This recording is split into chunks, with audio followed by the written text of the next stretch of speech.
Hello everyone, welcome to moms and babies YouTube channel. Please ಎಲ್ಲರೂ subscribe ಮಾಡಿ, ಆದಷ್ಟು support ಮಾಡಿ ಅಂತೇಳಿ ಇವತ್ತಿನ ಲಾಗಲ್ಲಿ ಕೇಳ್ಕೊತಾ ಇದ್ದೀನಿ. ಫ್ರೆಂಡ್ಸ್, ಎಲ್ಲರೂ ಕೂಡ ಲಾಸ್ಟ್ ಲಾಗಲ್ಲಿ ಪಿ ಸಿ ಓಡಿದು ಯಾವ್ಯಾವ ರೀತಿ ಸಿಂಪ್ಟಮ್ಸ್ ಇರುತ್ತೆ ಅಂತ ಹೇಳಿ ತಿಳ್ಕೊಂಡಿದ್ರಿ.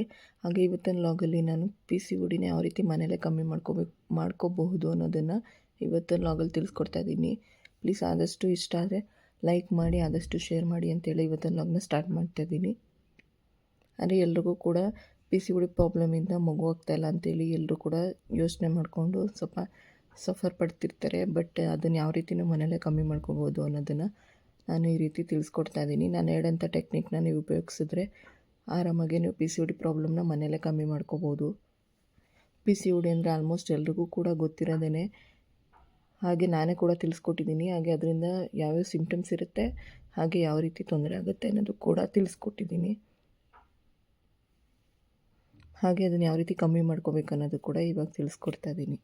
ಮೊದಲನೇದಾಗಿ ನೀವು ನಮ್ಮ ಹೈಟ್ಗೆ ಎಷ್ಟು ನಾವು ವೆಯ್ಟ್ ಇದ್ದೀವಿ ಅನ್ನೋದನ್ನು ತಿಳ್ಕೊಬೇಕು. ಮೇಯ್ನಾಗಿ ಇದನ್ನು ನೀವು ಚಾರ್ಟ್ ಮುಖಾಂತರ ತಿಳ್ಕೊಬೋದು. ಅಂದರೆ ನಿಮಗೆ ಈ ರೀತಿ ಚಾರ್ಟು ಗೂಗಲಲ್ಲಿ ಸರ್ಚ್ ಮಾಡಿದ್ರೆ ಸಿಗುತ್ತೆ. ಅದನ್ನು ನೋಡ್ಕೊಂಡು ನಾವು ವೆಯ್ಟು ನಮ್ಮ ಹೈಟ್ ಕರೆಕ್ಟಾಗಿ ಇದ್ದೀವ ಅನ್ನೋದನ್ನು ತಿಳ್ಕೊಂಡು ದಪ್ಪ ಇದ್ದರೆ ಯಾವ ರೀತಿ ನಾವು ಸಣ್ಣ ಆಗಬೇಕು, ಎಷ್ಟು ಕೆ ಜಿ ಸಣ್ಣ ಆಗಬೇಕು ಅನ್ನೋದನ್ನು ಕೂಡ ನೀವು ತಿಳ್ಕೊಬೋದು. ಅಗೇನ್ ಅದು ನೆಕ್ಸ್ಟು ನಾವು ತಿನ್ನೋವಂಥ ಊಟದಲ್ಲಿ ನಾವು ಎಷ್ಟು ಕ್ಯಾಲರಿ ಊಟ ತಿಂತಾಯಿದ್ದೀವಿ ಅಂತೇಳಿ ಅದನ್ನು ಕೂಡ ತಿಳ್ಕೊಬೇಕು.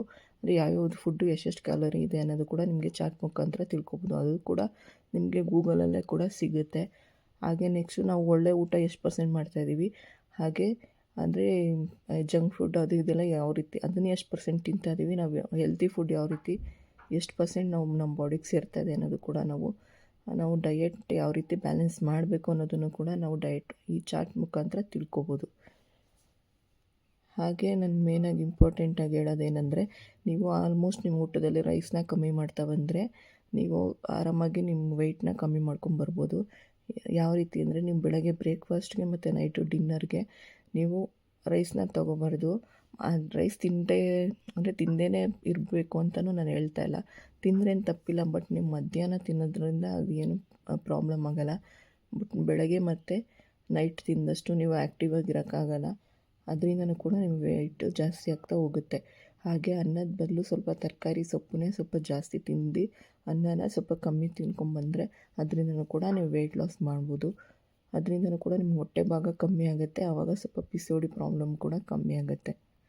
ಹಾಗೆ ನೀವು ಎಣ್ಣೆಲಿ ಕರೆದಂಥ ಬೋಂಡ, ಬಜ್ಜಿ, ಚಿಪ್ಸು ಈ ರೀತಿ ಒಬ್ಬೊಬ್ಬರು ಸಂಜೆ ಈವ್ನಿಂಗ್ ಸ್ನ್ಯಾಕ್ಸ್ಗೆ ಅಂತ ರೂಢಿ ಮಾಡ್ಕೊಂಬಿಟ್ಟಿರ್ತಾರೆ. ಅದನ್ನು ಕೂಡ ನೀವು ಕಮ್ಮಿ ಮಾಡಬೇಕು. ಆಲ್ಮೋಸ್ಟ್ ಆಯಿಲ್ ಐಟಮ್ನ ಕಮ್ಮಿ ಮಾಡ್ಕೊಂಬಂದರೂ ಕೂಡ ನೀವು ವೆಯ್ಟ್ನ ಕಮ್ಮಿ ಮಾಡ್ಕೋಬೋದು. ವೆಯ್ಟ್ ಕಮ್ಮಿ ಆದಂಗೆ ಪಿ ಸಿ ಓಡಿ ಪ್ರಾಬ್ಲಮ್ ಕೂಡ ಕಮ್ಮಿ ಆಗ್ತಾ ಬರುತ್ತೆ.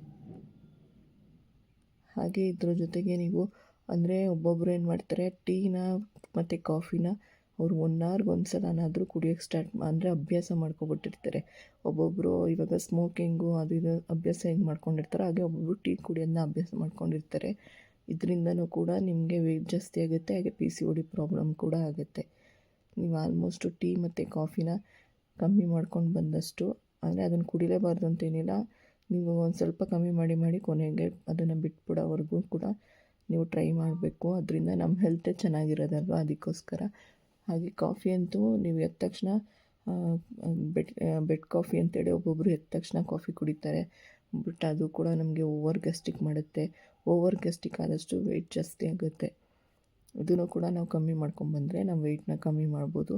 ಹಾಗೆ ಪಿ ಸಿ ಓಡಿ ಪ್ರಾಬ್ಲಮ್ ಕೂಡ ನಮಗೆ ವೆಯ್ಟ್ ಕಮ್ಮಿ ಆದಂಗೆ ಅದು ಕೂಡ ಕಮ್ಮಿ ಆಗುತ್ತೆ.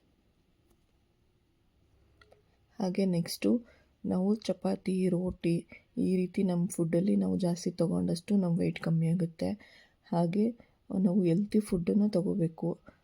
ಅಂದರೆ ನೀವು ಚಪಾತಿ, ಪೂರಿ ಬದಲು ಅಂದರೆ ಎಣ್ಣೆಲಿ ಕರ್ದಿರೋ ಐಟಮ್ ಬದಲು, ಆಮೇಲೆ ಅನ್ನದ ಬದಲು ಈ ರೀತಿ ರೊಟ್ಟಿ, ಚಪಾತಿ ಈ ರೀತಿ ತಗೊಂಡು ನಾವು ಊಟನ ಸೇವಿಸ್ಕೊಂಡು ಬಂದರೆ ಅದರಿಂದನೂ ಕೂಡ ನಿಮಗೆ ಪಿ ಸಿ ಓಡಿ ಪ್ರಾಬ್ಲಮ್ ಕಮ್ಮಿ ಆಗ್ತಾ ಬರುತ್ತೆ.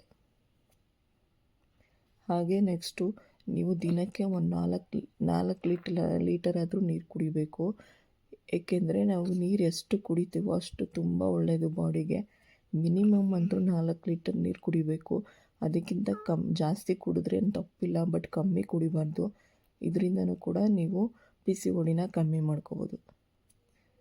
ಹಾಗೆ ನೆಕ್ಸ್ಟ್ ಇದು ತುಂಬ ಇಂಪಾರ್ಟೆಂಟು. ದಾಲ್ಚಿನ್ನಿ ಚಕ್ಕೆ ಎಲ್ರಿಗೂ ಕೂಡ ಗೊತ್ತಿರುತ್ತೆ.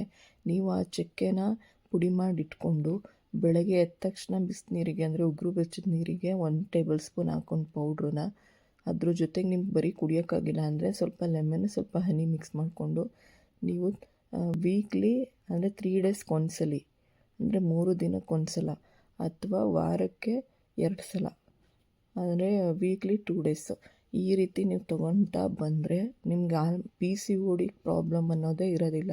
ಬಿಕಾಸ್ ನೀವು ಇದನ್ನು ಟ್ರೈ ಮಾಡಿ, ನಾನು ಕೂಡ ಟ್ರೈ ಮಾಡಿದ್ದೀನಿ, ನನಗೆ ಸಕ್ಸಸ್ ಆದಮೇಲೆ ನಿಮಗೆ ಹೇಳ್ತಾ ಇರೋದು.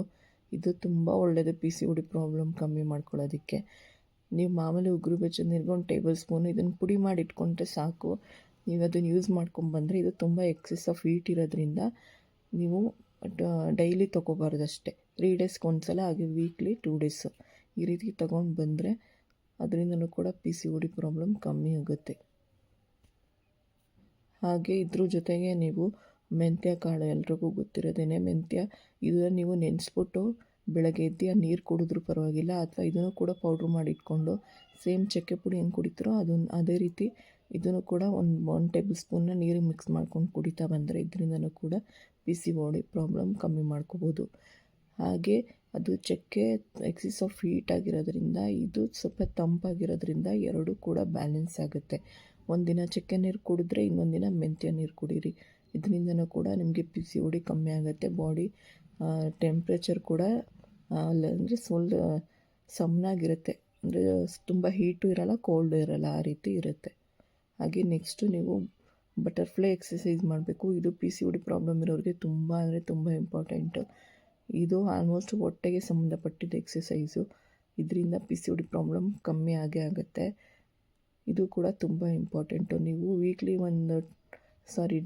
ಡೈಲಿ ಒಂದು 10 ಮಿನಿಟ್ಸ್ ಆದರೂ ನೀವು ಈ ಎಕ್ಸಸೈಸ್ ಮಾಡಿ ಸ್ವಲ್ಪ ಮೆಡಿಟೇಷನ್ ಮಾಡೋದ್ರಿಂದನೂ ಕೂಡ ನಿಮಗೆ ಮೈಂಡು ಕೂಡ ಫ್ರೆಶ್ ಆಗುತ್ತೆ. ಹಾಗೆ ಅದ್ರ ಜೊತೆಗೆ ಹೆಲ್ತ್ ಕೂಡ ಸರಿ ಹೋಗುತ್ತೆ, PCOD ಪ್ರಾಬ್ಲಮ್ ಕೂಡ ಕಮ್ಮಿ ಆಗುತ್ತೆ.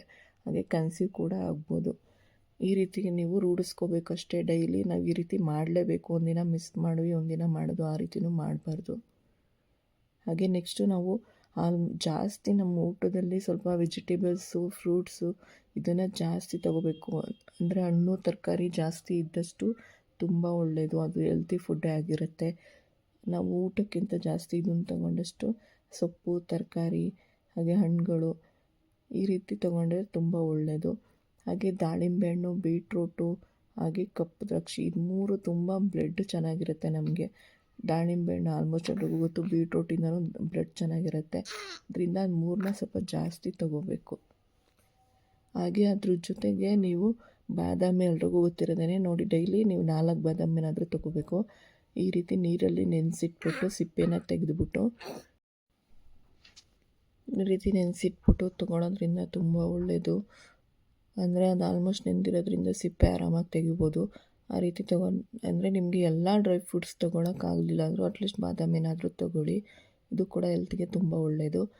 ಹಾಗೆ ನೀವು ಎಲ್ಲ ಡ್ರೈ ಫ್ರೂಟ್ಸ್ನ ಹಾಕ್ಬಿಟ್ಟು ಡೈಲಿ ನಿಮಗೆ ಬೆಳಗ್ಗೆ ಟೈಮು ಅಂದರೆ ಶೇಕು ಅಥವಾ ಮಿಲ್ಕ್ ಶೇಕ್ ಥರನೋ ಡ್ರೈ ಫ್ರೂಟ್ಸು ಮತ್ತು ಮಿಲ್ಕ್ ಹಾಕ್ಬಿಟ್ಟು ಬೆಳಗ್ಗೆ ಬ್ರೇಕ್ಫಾಸ್ಟ್ಗೆ ನೀವು ಮಿಲ್ಕ್ ಶೇಕು ಅಥವಾ ಯಾವುದಾದ್ರೂ ಹಣ್ಣು ಅಂದರೆ ಹಣ್ಣುಗಳು ಹಾಕ್ಬಿಟ್ಟು ಅಥವಾ ಯಾವ್ದಾದ್ರು ತರಕಾರಿ ಹಾಕ್ಬಿಟ್ಟು ಸ್ಮೂತಿ ಥರನೋ ಏನಾದರೂ ಮಾಡಿಕೊಂಡು ನೀವು ಸೇವಿಸ್ತಾ ಬಂದರೆ ಅದರಿಂದನೂ ಕೂಡ PCOD ಪ್ರಾಬ್ಲಮ್ ಕಮ್ಮಿ ಮಾಡ್ಕೋಬೋದು.